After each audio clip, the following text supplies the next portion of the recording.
Bem,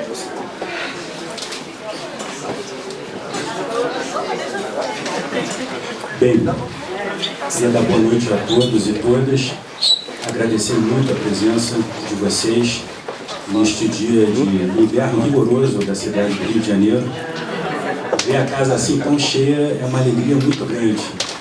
Eu pretendo aqui proferir breves palavras, mas antes de falar um pouquinho a respeito de um pequeno roteiro que nós combinamos aqui, eu falo brevemente um pouco sobre o que originou este livro e faço alguns agradecimentos e depois passo a palavra a Cristina e depois a Thaís. No segundo momento, nós convidamos à mesa a Ingrid e o Marcelo, que vão falar um pouco aqui com vocês, e ao fim e ao cabo teremos aqui o César falando com todos. Então, esse pequeno roteiro depois será sucedido de um coquetel que nós teremos. A primeira coisa que eu queria falar aqui é que há 2 anos atrás, 2 anos e 4 meses atrás, precisamente no dia 7 de abril, nós fizemos uma homenagem ao César Guimarães, que foi organizada por mim, pela Thaís e pelo Marcelo. Foi uma homenagem que estava dentro de um contexto aqui da casa. Nós vínhamos homenageando os professores mais antigos da casa. Tinha havido já a homenagem ao professor Vanderlei, e nesse contexto fizemos uma homenagem ao César, que foi uma homenagem muito especial, que teve até um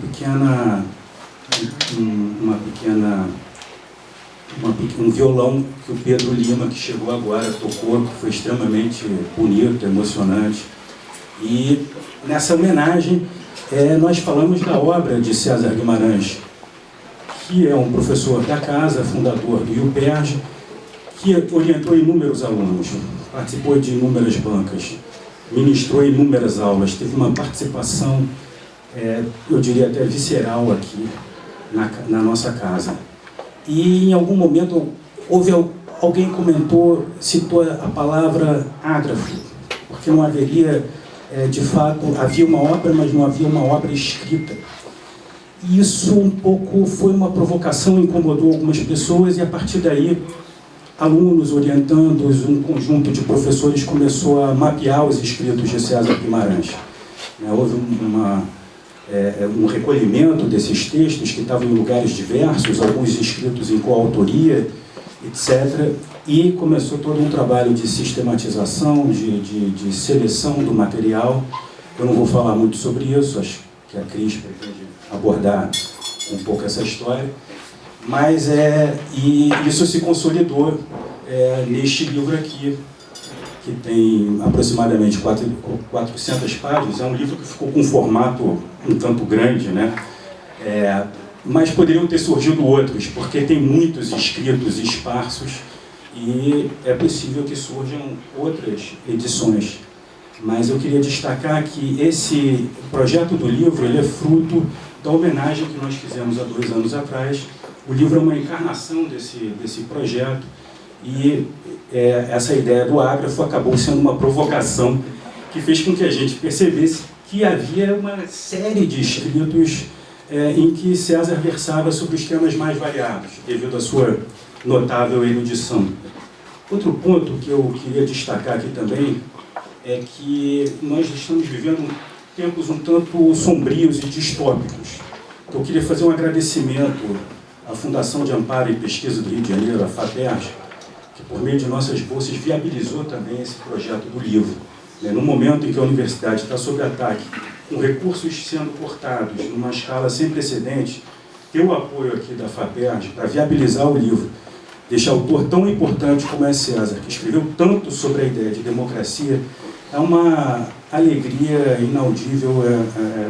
Fico muito contente em poder fazer esse agradecimento, tanto à FAPERJ como também ao IESP, que sempre nos apoiou,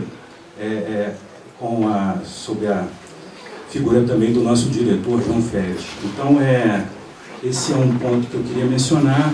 E outro ponto que a Cris me lembrou de falar aqui, porque eu não posso esquecer, de alguma maneira eu já mencionei, esse livro ele consolida, ele é uma ideia que consolida o cruzamento de gerações, de muitos alunos. Um livro, uma obra, não é apenas a obra escrita pelo autor, né? São vidas que se cruzam, ensinamentos, textos. Então, no caso de César Guimarães, isso fica muito destacado. As pessoas se reconhecem, lembram dos textos. É fruto de algo que perpassou diversas gerações aqui na casa. Então, eu queria chamar a atenção também para esse ponto, e para não falar excessivamente, quem diz que fala pouco acaba muitas vezes sendo prolixo. Eu passo então a palavra a Cristina. Eu acho enorme estar aqui com vocês hoje e ver ganhar vida esse projeto que começou não só a partir da homenagem ao César, que foi um evento fundamental para que ele começasse a existir, mas ele como que encarna a ideia de muitas gerações. Então, desde que eu fui estudante aqui no antigo IPERJ, que os colegas, né, estudantes e orientandos do César comentavam pelos corredores a ideia de reunir os trabalhos do César, e parece que as pessoas não tinham talvez o fôlego que nós precisamos ter para dar conta disso, porque era um material de fato muito extenso, né? Esse material que a gente tem aqui, ele reúne parte do que foi rigorosamente selecionado, sempre com o crivo do César, porque a gente não é doido de fazer nada que não tivesse a concordância dele.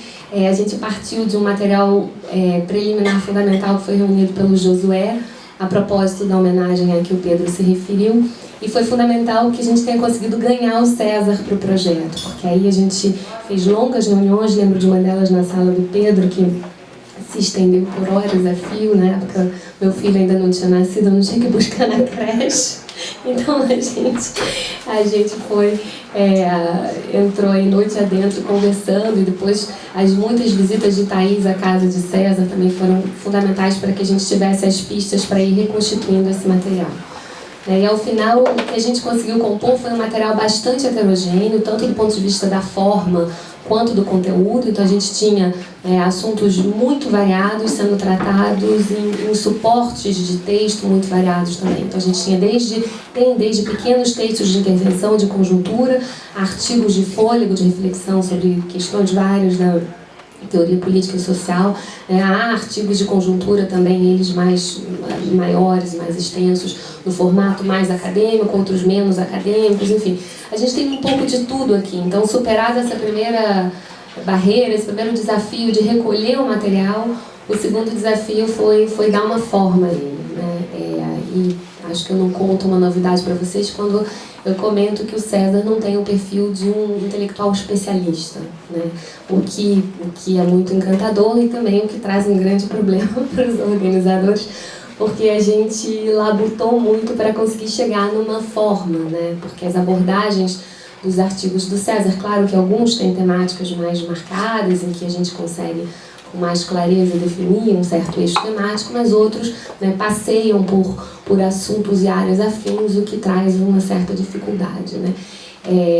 Mas é uma daquelas boas dificuldades que a gente gosta de lidar com, né? Então, finalmente, a gente escolheu organizar o livro em torno de 7 eixos. Vocês muito em breve vão ter o livro em mãos, então não vou me alongar aqui tratando deles, mas só para vocês terem uma ideia, a gente começa com uma entrevista que Thaís conduziu com César, tratando do golpe de 2016.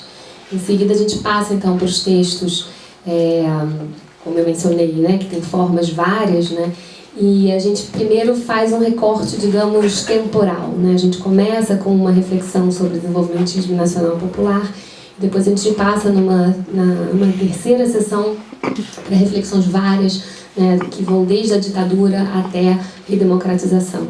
E esses textos de conjuntura, eles dão um sabor muito interessante para reviver esses momentos, que eles trazem os detalhes que já se perderam na memória, mas que fazem a gente experimentar aquele tempo novamente, inclusive com as questões que depois o passar do tempo nos faz esquecer, mas que talvez tivessem ali uma relevância que a historiografia mais oficial não fez notar, né? Então César ele dá muito um sabor de reviver esses temas todos.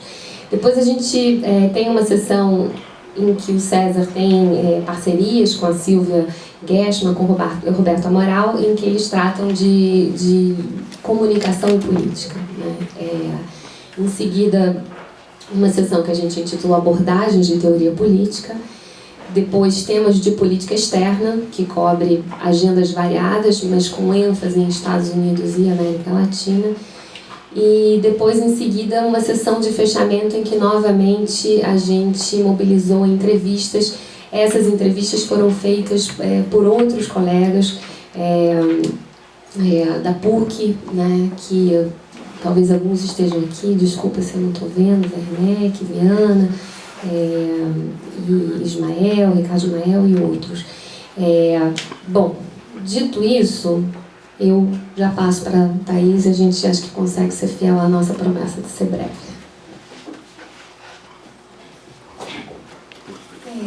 Boa noite, é um prazer enorme estar aqui novamente, nisso que se segue uma segunda homenagem ao César, né?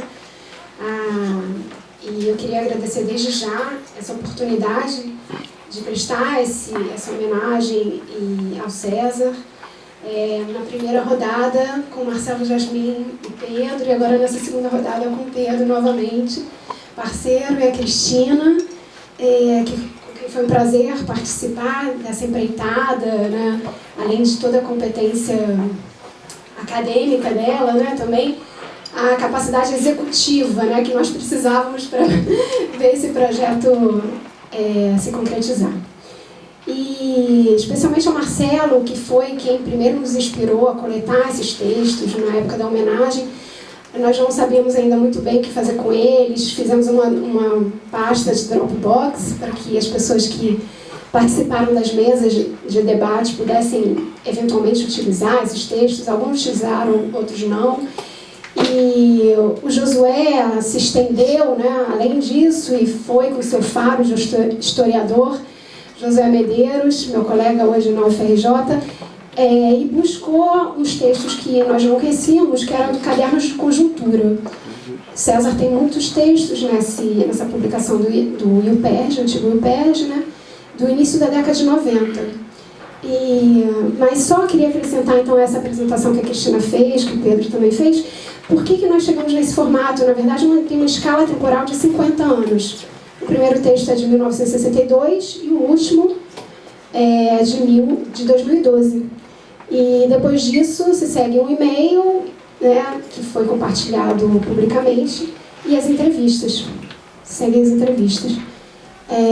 Escolhemos fazer essa entrevista de abertura, né, separá-la da sessão de entrevistas que vem ao final, porque queríamos dar esse caráter muito forte que tem toda a obra do César, que é a intervenção, né, o de intervenção.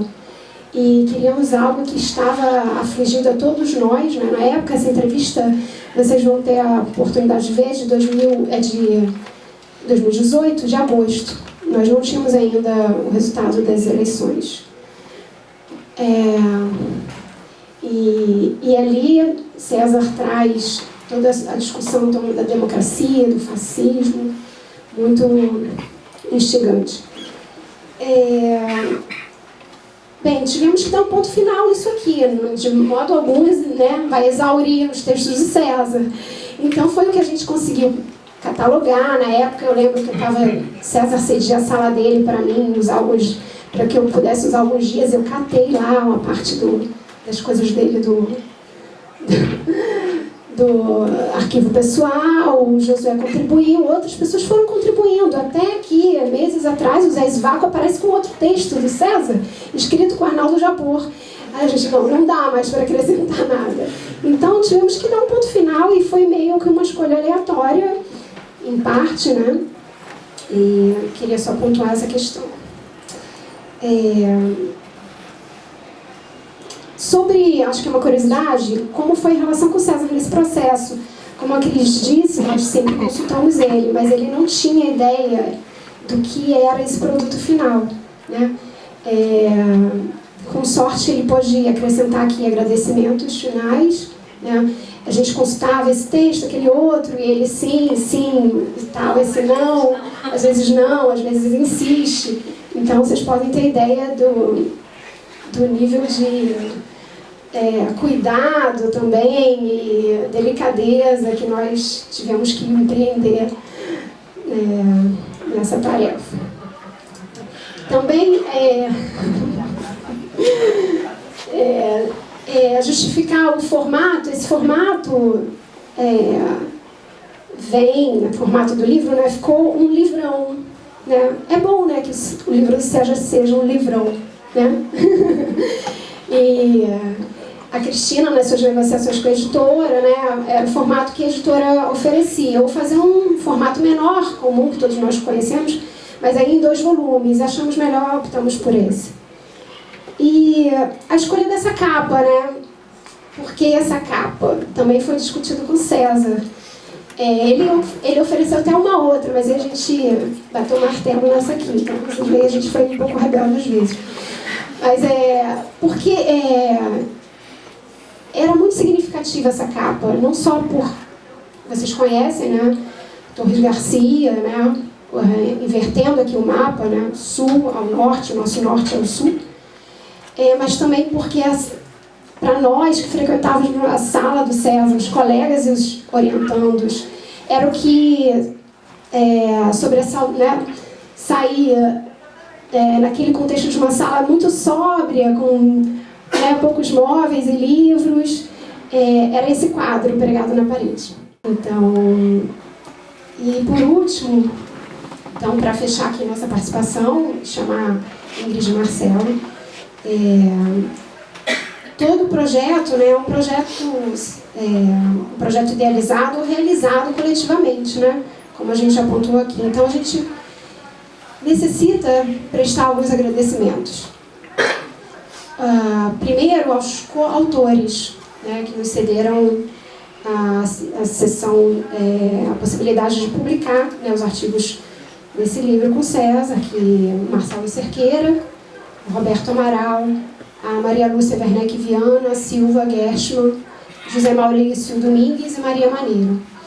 E também aos entrevistadores, né, a entrevista que foi feita pelo pessoal da PUC, Werneck Viana, Eduardo Raposo, Ricardo Ismael e Clara Lugão, e a entrevista que fizemos nós, alunos do César, na época, em 2012, Pedro Lima, meu colega Pedro Lima, também hoje no UFRJ, Rafael Abreu, e nós fizemos juntos essa entrevista. E obrigado também por concordar em publicar.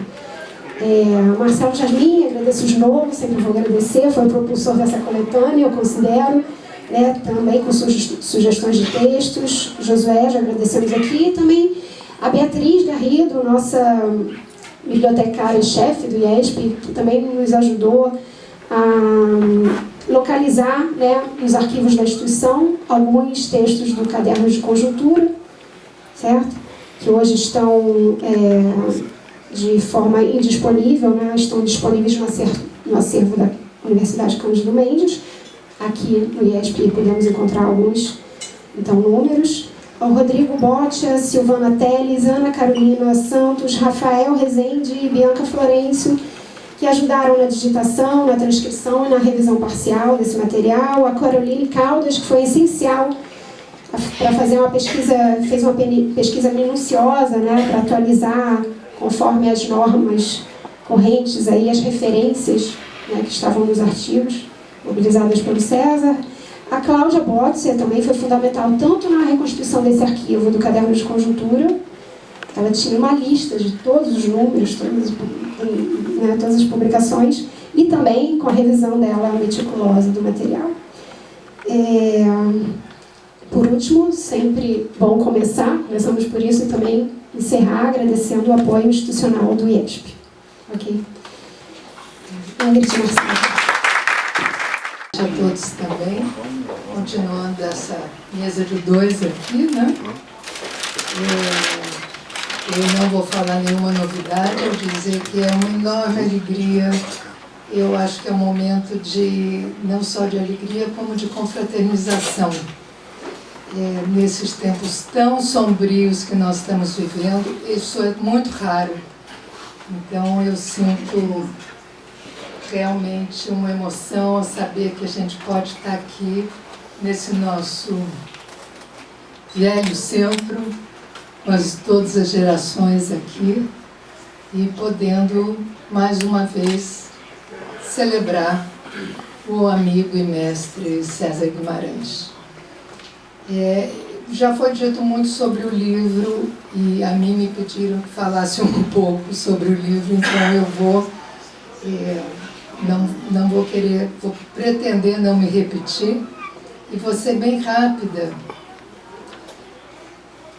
partilhando com vocês algumas das primeiras e fortes sensações que eu tive ao ler o livro e escrever o prefácio.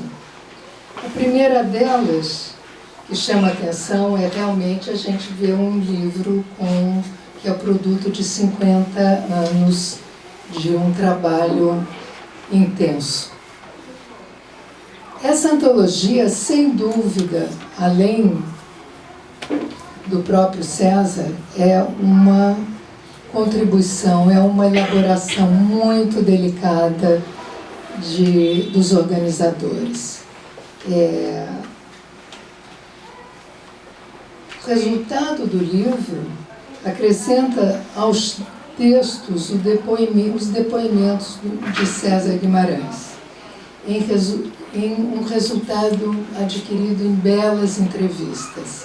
Eu faço um destaque pessoal para a primeira entrevista com a Thaís, que é muito marcante da relação que o César estabelece e estabeleceu sempre com seus alunos.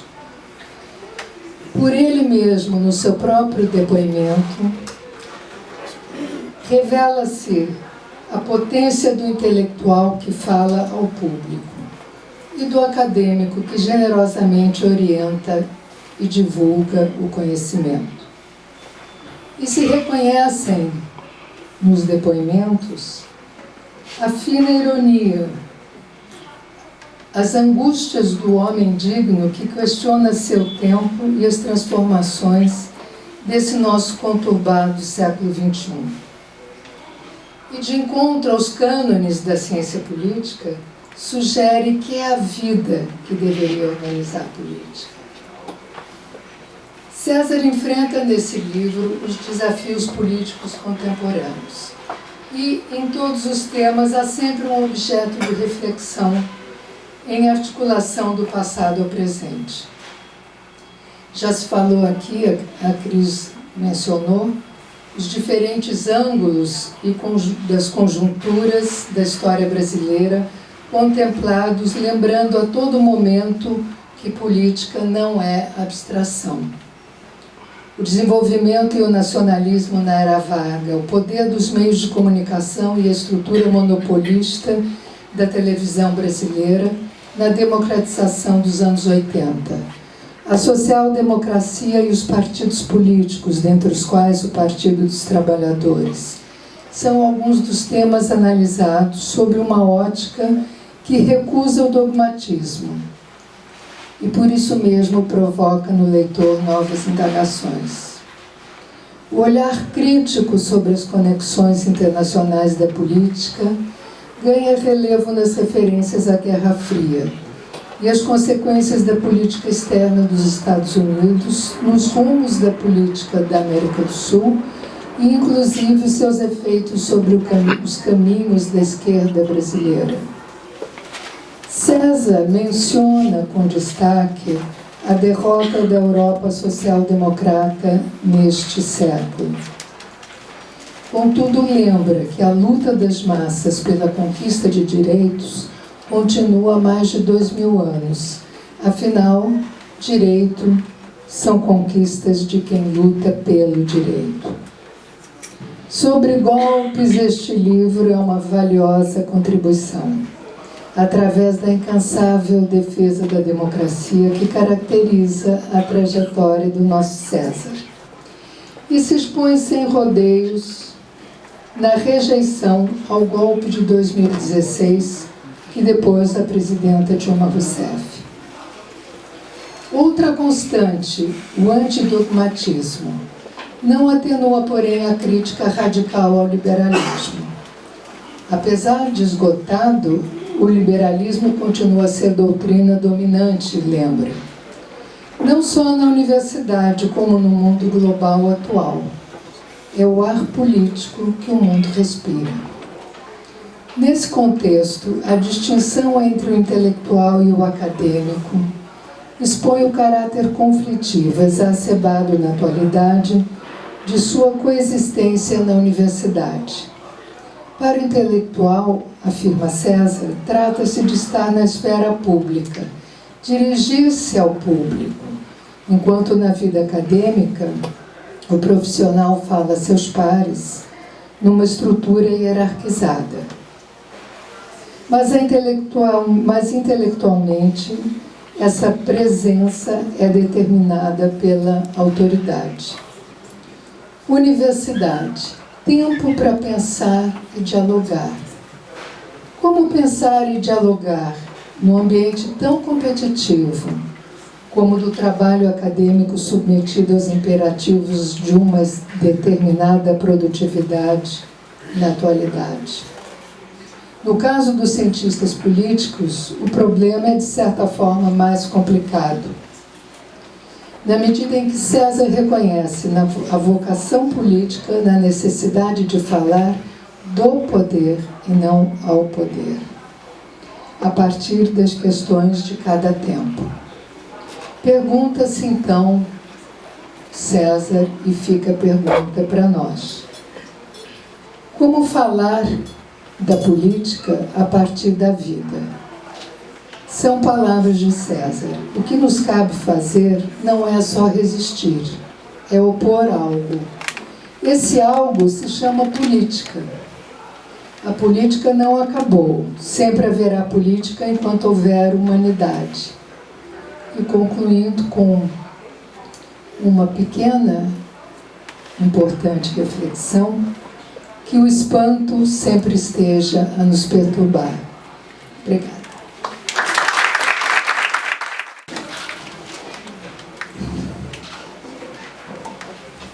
Que o espanto esteja convosco. No meio de nós. Muito obrigado pelo convite a vocês. Queria começar agradecendo Thaís Florencio, Cristina Buarque, Pedro Vilas Boas, pelo trabalho de reunir, não é, e publicar os escritos de César Guimarães nessa bonita edição. Bonita edição. Não é? Eu penso que isso, de algum modo, era uma certa dívida, né, que todos nós que fomos alunos do César gostaríamos de saudar, né, e vocês fizeram isso. Então, obrigado. Obrigado mesmo. Né. Obrigado também por me convidar para fazer a orelha. Eu também nem agradeci, esqueci do aqui, agradeceu o convite.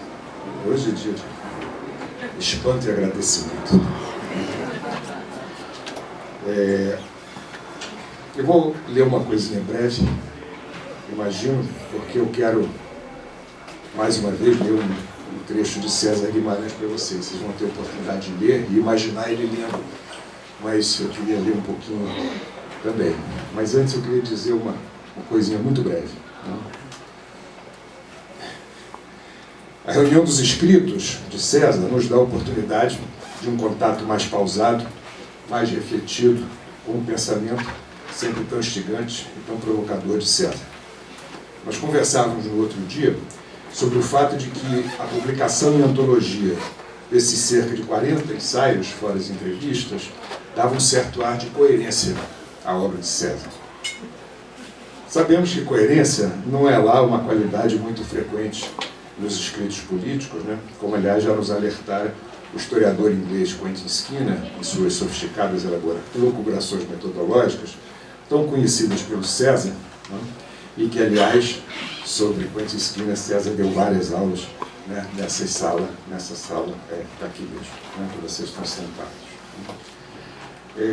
Mas se não há que buscar propriamente uma coerência numa reunião de textos políticos, né? E é disso que se trata, né? Como, aliás, diz o subtítulo da publicação, né, uma antologia de textos políticos, né, e eu diria textos de combate, né, nem por isso a pergunta pelo que dá unidade a esses escritos é ociosa.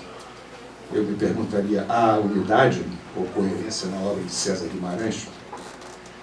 Eu diria que sim, e a seu modo, ao modo dele, né, e logo eu vou me referir a isso. Mas antes eu gostaria de repetir uma vez mais, eu acredito aqui muitas vezes, né, que tantos de nós dissemos na homenagem ao mestre 2 anos atrás, e agora de novo, né, que a obra de César Guimarães ultrapassa muito os seus escritos. Né. Ela abarca uma atividade quase impossível de registro, né, que tem sido a sua dedicação à sala de aula, a formação dos estudantes de pós-graduação desde o início da década de 1970. Os professores, que como sabemos nós, até outro dia, eram objeto de culto e de admiração, e hoje são motivos de desconfiança, né, por parte de alguns que têm o pensamento, os professores dedicam as suas vidas, as suas energias vitais, a darem aos seus alunos algo que não é mensurável, como o saber. E além disso, em casos como o de César Guimarães, há algo ainda mais inefável, que é o aprender a pensar. O professor digno não ensina a adesão, a obediência a certas verdades em que ele crê, né, mas ensina a aprender, né, ensina a aprender a pensar. E eu sou testemunho disso. Eu fiz uma tese sobre Alexis de Tocqueville, que, como vocês vão ler ao longo do livro, é malhado de cima e embaixo o tempo inteiro. Mas ele, de fato, me orientou. Né? Não é verdade? Inclusive com injustiças muito grandes, mas sobre isso não vou falar. O professor ensina a pensar com rigor, a desconfiar das certezas e pôr em dúvida o que parece óbvio. E isso, me parece, é o verdadeiro sentido da formação no âmbito das humanidades, né, dessas ciências ao mesmo tempo tão pouco científicas, né, se tomamos por modelo de ciência física, né, e ao mesmo tempo tão necessárias se a vida a ser vivida ainda depende de dar sentido às coisas. Sem dúvida, parte dessa vocação do formador se plasma na enorme quantidade de teses e dissertações orientadas por César Guimarães, entre as quais nós, não é? Você já é neto, entre as quais as nossas, não é? Muitas delas premiadas, publicadas, e que servem, por sua vez, à formação de novas gerações. Esse efeito multiplicador do professor, do orientador, escapa quase sempre da avaliação que se faz da obra de um mestre. Mas essa se estende para muito além daquilo que se escreve. Aliás, não custa lembrar, sem qualquer tipo de comparação espúria, que não temos nenhuma linha escrita por Sócrates até hoje.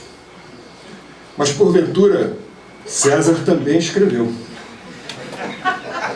E escreveu sobre temas diversos. Pô, ia falar de Buda, Jesus Cristo, só Sócrates está bom, né? Mas, porventura, César também escreveu, e escreveu sobre temas diversos que se encontram, me parece, sempre num lugar, na política, né? Mas na política gravada com P maiúsculo, né? Se é que isso é um chavão, mas é verdadeiro. Né? O livro que agora se lança certamente nos mostra essa convergência. Mas mostra mais um pouco, mostra muitas coerências que perpassam os muitos anos dessa produção. Não se trata de uma coerência só, dogmática, que se reafirma sempre idêntica a si mesma. São linhas de continuidade que tecem um pensamento identificável na sua forma, no seu modo de elaboração. Tomando livremente um termo de um autor favorito de César, né, o sociólogo Karl Mannheim, poderíamos mesmo identificar um certo estilo de pensamento em César Guimarães, nessas continuidades que atravessam a sua produção, tanto falada quanto escrita. Desde logo, um posicionamento sempre muito claro do autor, em geral à esquerda, como todos aqui o sabemos, né? E para não confundirmos os termos, o que é a esquerda hoje, demofílica, né? Para usarmos os sentidos cunhados, tão bem cunhados pela Thaís. Né? É escrita de combate político, de posicionamento explícito, mas ao mesmo tempo sem fazer concessões aos atalhos e ao caminho fácil da satisfação ideológica. À leitura mais breve não escapa o compromisso com a gigantesca erudição mobilizada para pensar.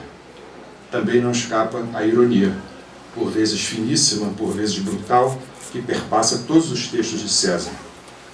Ainda um cuidado raríssimo com a língua portuguesa, uma escrita precisa e bela ao mesmo tempo, coisa tão rara, não é? Como sabemos nós, os leitores.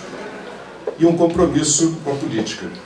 que não se deixa apreender pelas etiquetas e fórmulas conhecidas, que não cabe facilmente naqueles nomes que costumam aliviar a nossa atenção em relação à imensa riqueza da diversidade da vida humana e a sua impossível apreensão pela razão.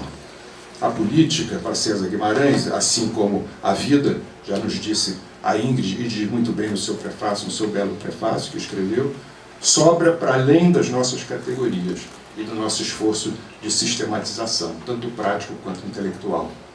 A política nessa obra é conflito, ação, movimento, confusão. Para lembrarmos as metáforas de um outro autor predileto de César Guimarães, a política é o que não tem certeza nem nunca terá. O que não tem governo nem nunca terá. Eu esqueci aqui aquela parte que fala que não tem decência e não tem vergonha. Essa parte eu deixei de fora, né? Mas parece que não tem também, né? Professor César Guimarães.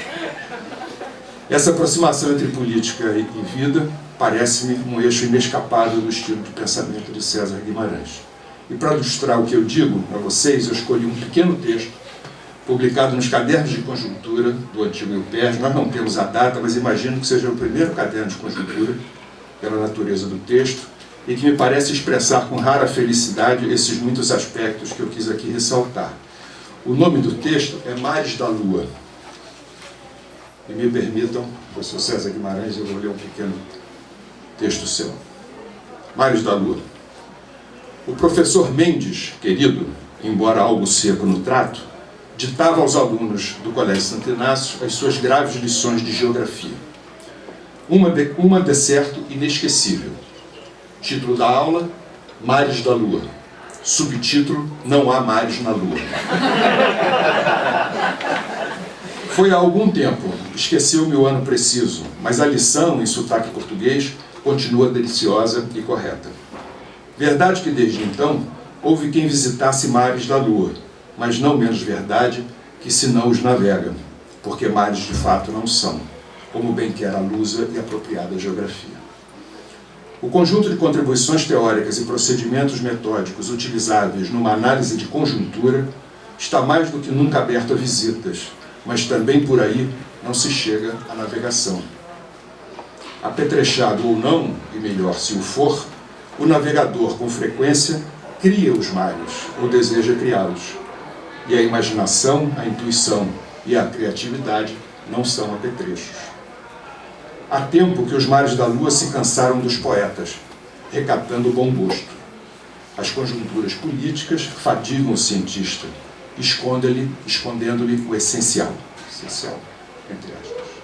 O essencial, poético para a metafísica, não seria o caso que acudissem os empiristas de todo gênero nos seus específicos contra a imaginação? Não deveriam pôr-se de pé os famélicos da ciência social propriamente dita, antes que os grilhões poéticos os ponham a perder? Possivelmente. Mas lá pelo século XVIII, o essencial era o espírito das leis, do tempo, dos povos. O espírito das coisas, a que um famoso conjunturalista, Balzac, alude mais tarde. Os alemães chegaram a tornar-se íntimos do espírito e um dos seus filósofos notabilizou-se por fazer-lhe a fenomenologia. Os iluministas aprenderam com Montesquieu e Voltaire a sistematizar os fatores, as variáveis, dirão seus herdeiros, que dão conta do espírito de um povo, os romanos, por exemplo. Mas, interessantemente, ao fecharem um inventário rigoroso de todos os fatores, como que deixavam algo no ar. Era, afinal, o espírito. De resto, em seu etéreo lugar próprio, o indeterminável do multideterminado. O sentido último dos acontecimentos, e muito antes remetiam ao obrar da liberdade humana. Como é possível, perguntava-se um filósofo, prever uma ação livre? Apenas no fazer o previsto, no dar vida à profecia. A conjuntura política é um lugar da liberdade. As determinações pertencem ao inescrutável, ou, se mundanas, são insuficientes para explicar o sentido das interações observadas. Esgotado o conjunto finito das variáveis explicativas, resta o essencial, o espírito dos acontecimentos, que o participante constitui, nem sempre o sabendo. Que o observador reconstitui, por vezes, o intuindo, que o leitor aprecia por se ver persuadido para além da razão analítica. Pais fundadores das ciências sociais, os iluministas legaram-nos uma versão analítica predominante, longa e bela tradição. Remonta, com modificações seculares, à busca da melhor ordem política, com base na análise comparada das constituições existentes e dos estudos que sobre elas se fizeram. Com Locke e Montesquieu, a ciência social que praticamos vive na tradição de Aristóteles. Já a análise de conjuntura vincula-se a uma tradição anterior ao surgimento de uma disciplina científica da política. A Guerra de Troia foi o seu primeiro objeto na obra de um poeta ou poetas. Muito diversamente, Tucídides caminha na mesma direção ao narrar os episódios dos Mélios e dos Metilênios. Poesia, narrativa, histórica ou ficcional, que sei eu, a conjuntura resvala também por um mundo ambíguo entre a determinação, o destino e a escolha. E é assim que a ordem jurídica emerge ao olhar de Ésquilo e de Sófocles. O sentido último das ações públicas de atores livres. Mundo do emergente, do não regular, do inesperado, imune, pois, ao rigor da instrumentalidade científica que, se doma o destino a que dá o nome de variáveis, perde no essencial para a liberdade, que se dá o nome de política.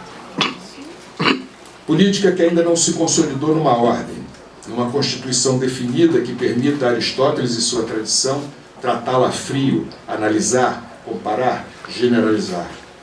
Política que denota ações, não instituições, conflito e não consenso. Política num sentido lógico, se não historicamente prévio, e um arranjo permanente de relações de poder, por isso que se refere à luta em torno da forma de tal arranjo. O conjunturalismo é contemporâneo da primeira reflexão humana sobre a violência e a submissão. O seu personagem tipo é Aquiles, que decidirá, e não Péricles, cuja decisão já está aceita. Seu cenário tipo é a guerra, a convulsão político-social, a revolução, a crise, enfim. Na crise, mais que em outras situações políticas, as determinações esperadas cedem ao lugar à liberdade, que passa a exercer paradoxais direitos autosserianos de sobredeterminação. Condensação trágica de determinações, a crise, possivelmente por obra de demônios dialético, Losai, está escrito aqui, faz-se reino da liberdade, porque estado de indeterminação criadora, suspensão do estrutural, lugar de gestos constituintes. Esse é o espírito que a análise de conjuntura se dispõe a revelar. De crises, contam-nos os clássicos do conjunturalismo. Burke, sobre a Revolução Francesa, Marx e Tocqueville, sobre a Revolução de 48, Weber, sobre a reconstrução da Alemanha, Lenin e Trotsky, sobre os seus afazeres históricos. Por difícil que seja definir do que se trata, sabemos que nas obras pertinentes, estes autores não estão dedicados apenas à memória dos eventos, ou à sua narrativa, ou ainda a uma análise mais próxima da ciência política. Todos esses aspectos estão presentes, mas há algo mais, a que se poderia chamar a intuição do espírito dos acontecimentos. Não fosse também uma imputação de sentido à construção da totalidade significativa de uma conjuntura eventual. Burke, em suas reflexões, mobiliza a melhor teoria para apresentar uma versão Tory da história recente e da Constituição da Inglaterra.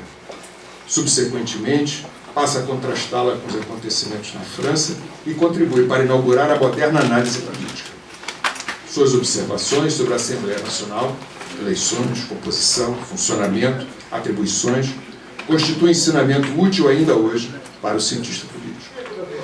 Mas essa pletora de recursos teóricos, históricos, metodológicos, converge para uma advertência célebre, e ele cita Burke. Postular as proposições metafísicas que levam a consequências universais, e logo tentais limitar a lógica pelo despotismo. Fim da citação. A nova ordem, baseada em direitos abstratos, completa ruptura com a continuidade histórica e com os princípios tradicionais da autoridade, conduzirá ao terror e ao despotismo. A revolução será terror.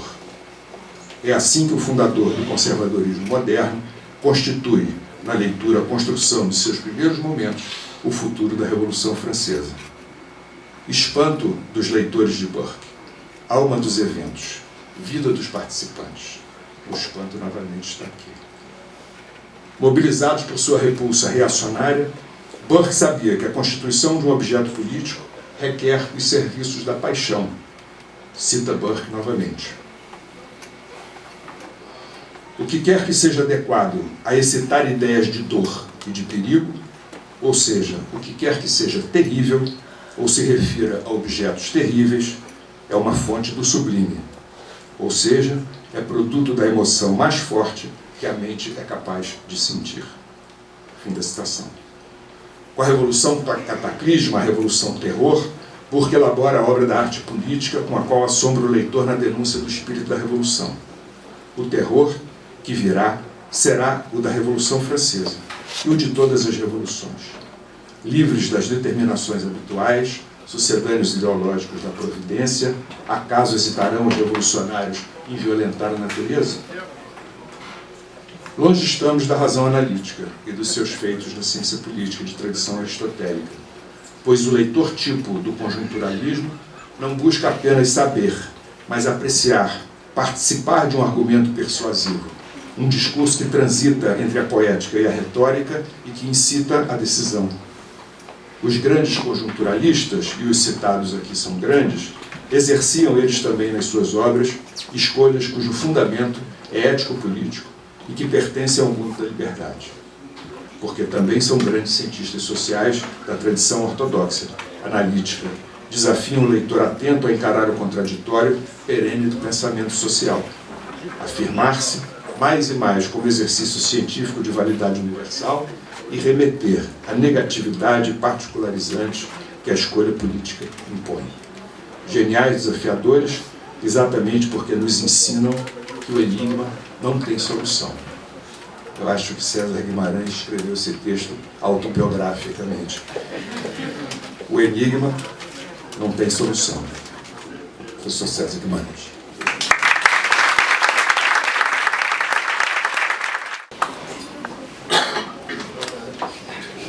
Tá, gente, fala aqui, alguém ouve? Alguém tem uma vida lá no fundo? Não, eu tenho que gritar. Ok, então eu vou gritar.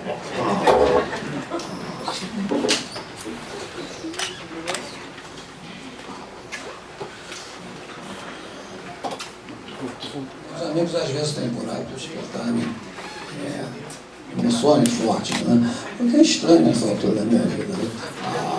E é um caso.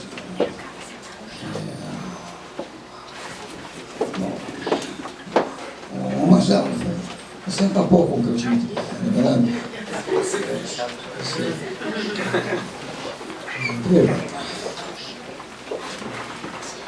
Importante essa história, né? E, paralelamente, próximo a reflexões, escreveu considerações sobre o governo sublime, né? E estamos dizendo que a Revolução Francesa é o sublime, né? É o terror, é o espanto, é isso, né? Escapa a beleza e a harmonia, né? Que é o que ele deseja, que a ordem seja, né? Aquela chatice da ordem inglesa, né? Mas é isso, né? É disso, né, que se trata. Bom, dito isso, né? Dito portanto, Marcelo acabou com tudo que eu tinha que dizer, e ele sabe disso, né? Peraí, deixa eu ver essa capa. Posso olhar? Tem que olhar de alguma maneira. Tá bom, os óculos estão quebrados, não significa nada especial isso. Né? Tá aí.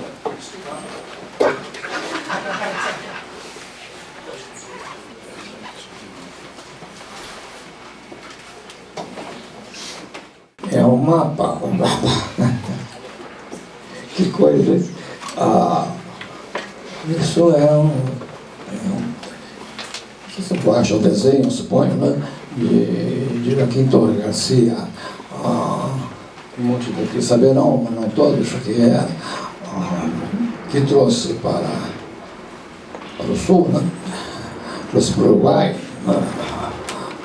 a ideia de construtivismo na arte, né? Então, essa coisa aqui geométrica e escrita, né? É uma coisa que não existia, né, entre nós, né? Aliás, nem na Argentina, nem no Brasil, né?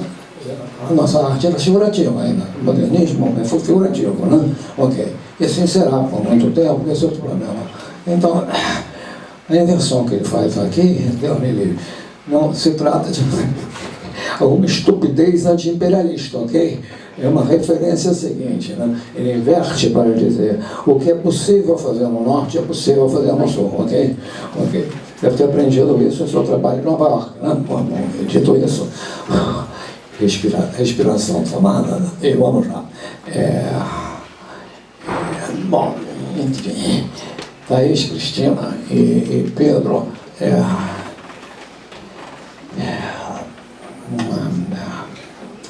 isso é um presente, né? Isso de fato é um presente. Eu agradeço a vocês o presente que me deram. Porque só de um presente se pode dizer qualquer coisa, inclusive que ele é coerente, né? Okay? Então, pronto. Essa organização eu não fiz, quer dizer, teve que ser imposto no texto, né? E ficou perfeitamente consistente. Esta esquina, entre amigos é possível esse tipo de coisa, né?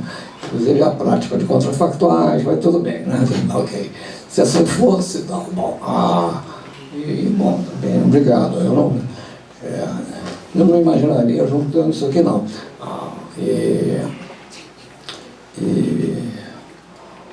Bem, então, a invasão de trabalho por Thaís, é isso que você vê, né?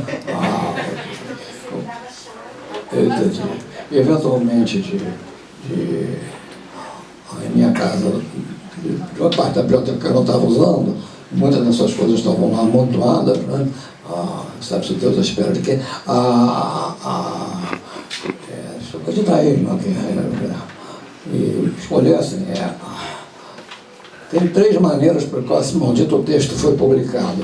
Eu não publico nenhuma. Não, esse aqui, tá bem? Esse vai ser aqui, tá bom? Também. E assim foi. Então, obrigado. Enfim, isso me fez muito bem, ok?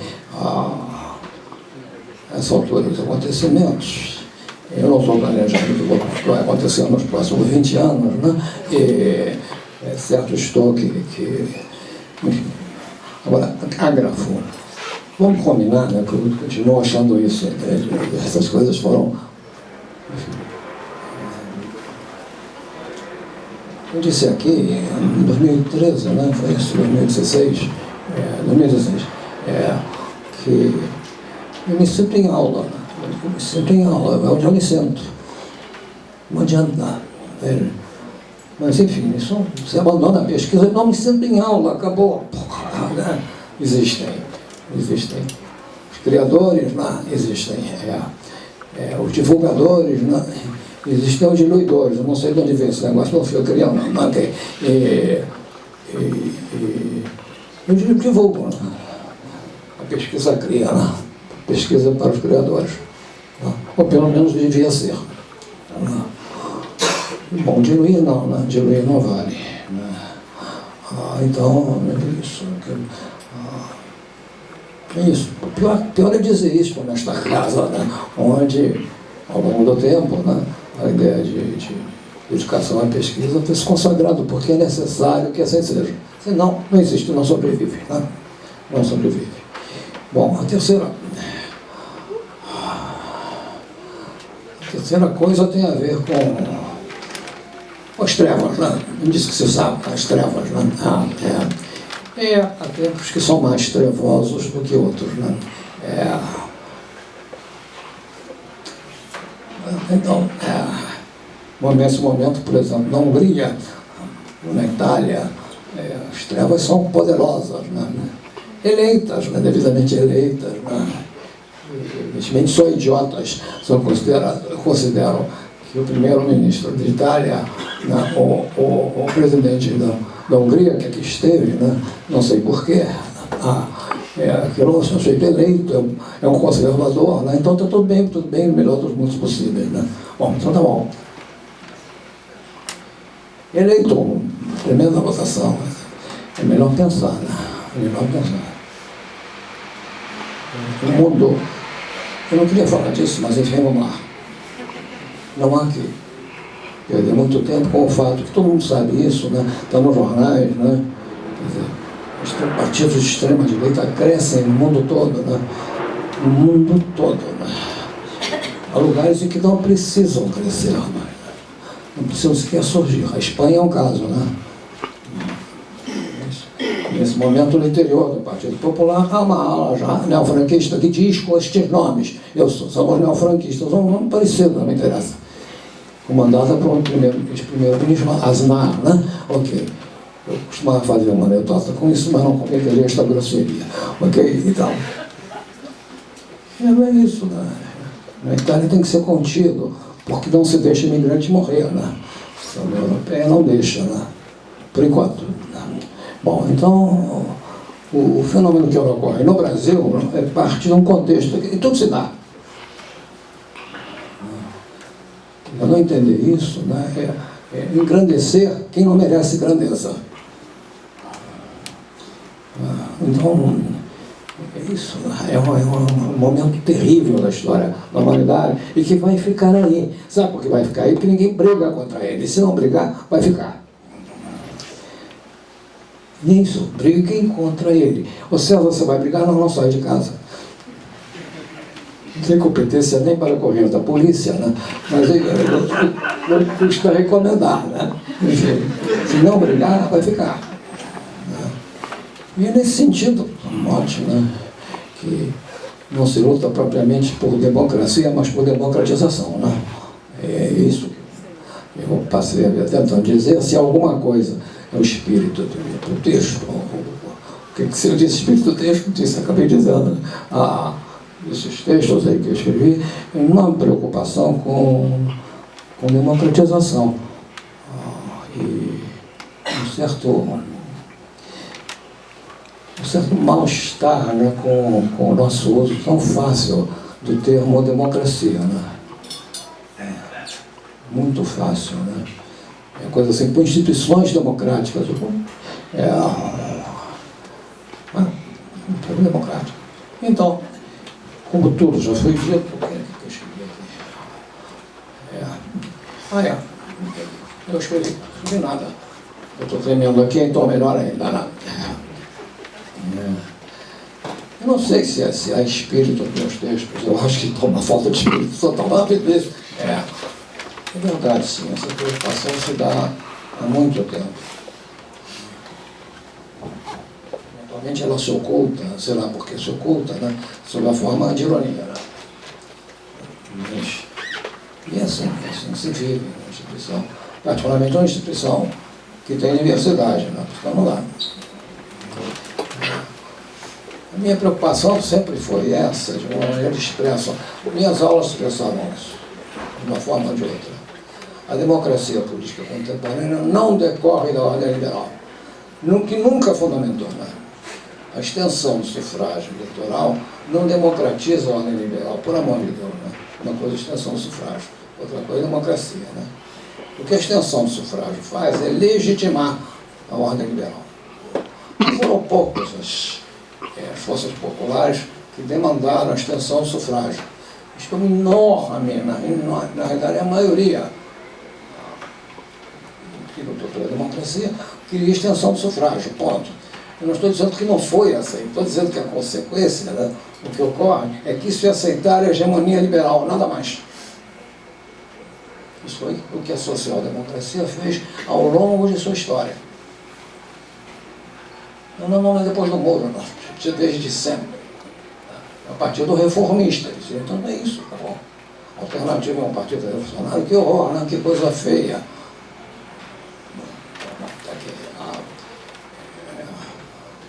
A segunda nota não é provocativa, eu estou dizendo isso, né?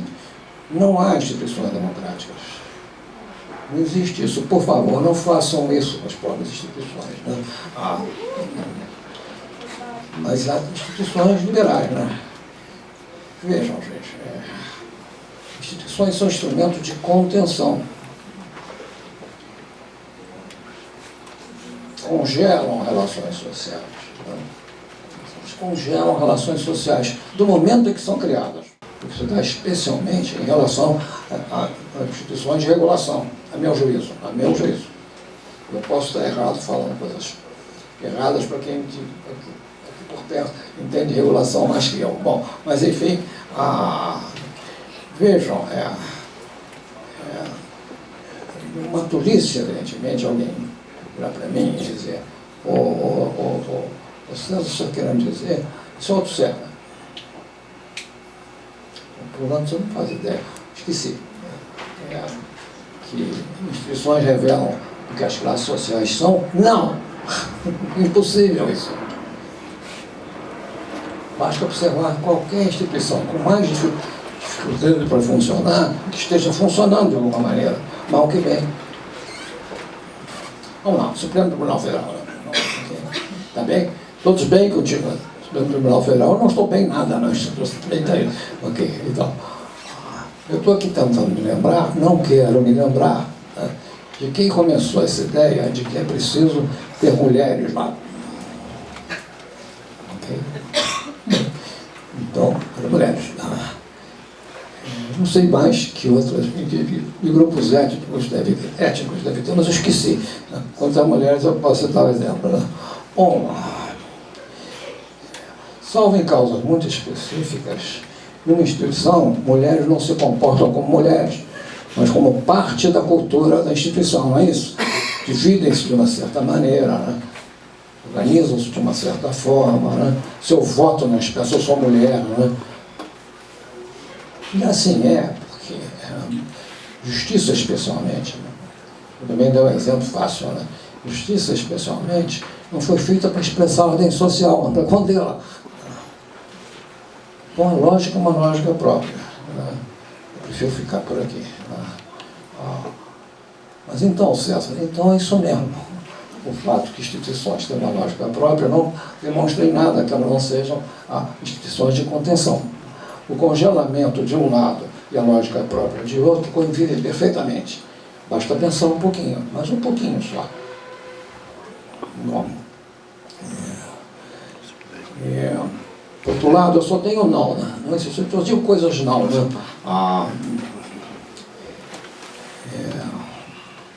Meu Deus, o Alberto, isso aqui, nós demos cursos juntos, eu fiquei falando isso o tempo todo, né? Eu não tenho a menor paciência dessa história. Bom, por outro lado, não há democracia em que grandes massas governem. Não é possível. Isto não existe. Grandes massas não governam nunca. Não existe. O Demos não governa. Simplesmente, não me importa que alguém me venha com o exemplo grego. Não é Grécia, ok? E olha aqui, se mexer naquilo lá, vespeiro, danado, mas deixa para lá isso. O Demos não governa. Ok? O Demos. Contudo, há lutas continuadas por democratização. Não por democracia, né? Mas por democratização. Haja o que houver, esta foi minha preocupação. Okay? Minhas aulas, lá o que for, em textos, aí é possível que haja alguma consistência, eu não sei. Não. A democratização é um processo sem fim. Okay? Não há um termo. Se quiserem, não há um fim da história. Se quiserem trocar isso tudo por luta de classe, podem pôr, mas não acaba. Não acaba. Não há um comunismo em que não tem. Quem conduz essas massas, contudo, que lutam por democratização, são sempre elites. Lamento, mas política é obra de elite. São elas que conduzem a política. Que coisa chata. Trocarem por classe dominante lá mesmo, porque rigorosamente na mesma, né? Meu juízo, além disso, para deixar bem claro, Antes que alguém me pergunte alguma coisa, alguém se toca alguma coisa. Não há vanguardas boas, ok? A vanguarda boa onde é que eu estou ainda? Picture of some century. Não existe, né? Não existe. Pozinha e tal, realização social. Não existe. Bom, então, o que isso seria? Então Pareto tem razão, não é isso? As elites buscam manter o seu poder, né? Ampliando a circulação, ocultando e vai para aí afora, né? Senão revoluções se dão, né?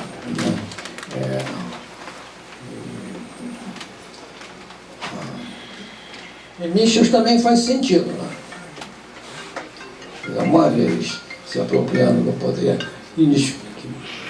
a partir da luta pela democratização das massas, elas têm interesses próprios. Ponto. Tem interesses próprios. Então, como é isso, né? Não há termo deste processo de luta, de continuada, entende? Não há termo. Por quê? Não devemos olhar o processo de democratização a partir de que elites se apropriam dele. Se apropriam sempre. O dito está na elite trai. Sua vocação é a traição. Mas por isso mesmo, vamos inspirar isso aqui, né? Pareto, deixa eu falar. Por isso mesmo, uma vez eles traiam, continua a luta pela democratização. Por que lugar da democratização é o demos, não é elite. Olhem a partir do demos. E aí começa a fazer sentido. E aí novas elites virão e por aí afora. O que significa isso? Que não tem fim. Né? O processo da democratização não tem fim. Nem pode ter. Uma coisa meio frustrante, né? Não ter fim. É exatamente isso. Não tem fim. A única coisa que eu queria acrescentar, a minha última notinha, e já é fora dos quadros, né? Mas enfim, ditadura, fascismo, bonapartismo, etc. Né? E um dos textos que eu eliminei violentamente, foi o único, não dá, é um texto qualquer, que era mestrado, 1802, né? Sobre bonapartismo. Mas eu não sei do que se trata, né? Das datas todas. Me diverti muito que alguém diga,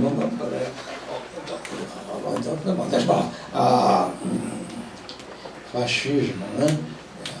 Bom, o conteúdo histórico desses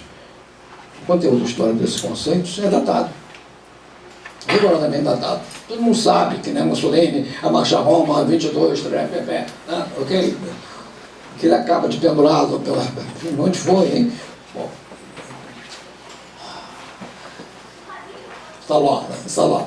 Onde se instaurou a sua república, os alemães, tudo bem. Os eventos estão todos fixados. As interpretações nunca deixarão de existir, isso nunca deixarão de ser contrastante, né? Porque se envolve política, né? Dependendo do lugar que você está, as interpretações serão diferentes, e ponto, né? Então, o que me importa aqui lembrar, e a última coisa que eu lembro, é que o conteúdo histórico é datado, mas a forma, né? Esta forma, a ditadura, ou a que melhor preferirem, é recurso permanente contra massas radicalizadas na luta pela democratização. Digamos que, lutando pela democratização, as massas saem de mão. Saem de mão. O recurso, a ditadura, a violência, né, contra elas, é sempre o último recurso. É a hora de abandonar esta coisa e ficar apenas com o que importa. É hora de ter a política econômica adequada, na verdade, e que se dane o resto. E quando é que as massas que lutam pela democratização saem de mão? Quem define isso é quem está no poder. Porque a percepção, não. Não sei se você entende o que eu quero dizer. do ponto de vista de ditadura, do bonapartismo, do fascismo, não importa o conteúdo. Esta forma é um recurso sempre utilizado. Deixa eu imaginar uma coisa fora de propósito, né? Bom, imagine um absurdo, tá? De que em algum lugar do mundo, em que haja eleições liberalmente ordenadas, ok, legislação adequada, enfim, que haja competição política, que é um outro tema, um termo liberal, né? Mas óbvio que esse não é possível, né? Em que haja, vejam lá um negócio em que 80% da população resolva votar pela esquerda. Conhece isso? Não, né? Não. Sabe quando conhecerão? Nunca. O César, para de contrafactuais. Não é plausível. Não é plausível. Digamos que um governante eleito 32% do voto, né? E é isso, 32, 33% do voto, né? Está à esquerda. Tudo bem. Lá fica. A partir do momento em que ele perde a mão e radicaliza, vai cair, vai morrer. Com ele ruirá o Palácio da Amarela.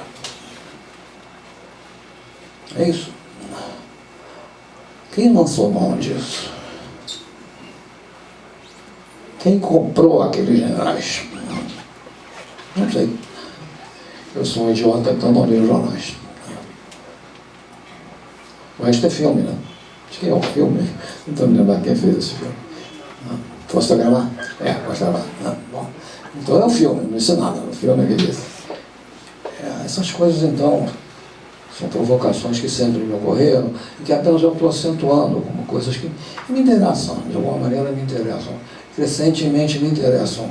Me interessam mais agora que as trevas estão aí. Eu passei a vida vendo as luzes ficar mais fortes ou mais fracas. Poderia ser, meu amigo Marcelo Cerqueira não está aqui, melhor você confiar no mal menor. Porque o mal menor é sempre o mal menor. É o menor dos males, sabe como é? Ok. Tudo bem. Eu estou apenas discutindo, portanto, uma coisa muito vaga, teórica, nada tem a ver com a vida real. Tem? Não sei. Eu não sei. É isso, apenas para tomar tempo de vocês. Obrigado.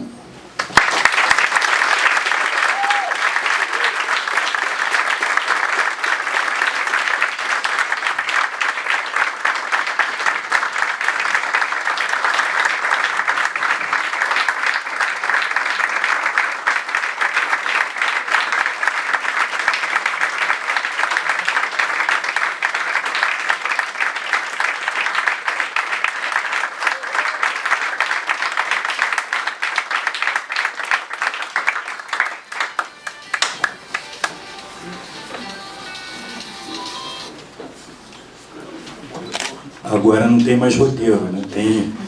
Eu sugiro que a gente vá ao encontro do coquetel que nos aguarda, ansiosamente. Queria agradecer muito a presença de todos e todas.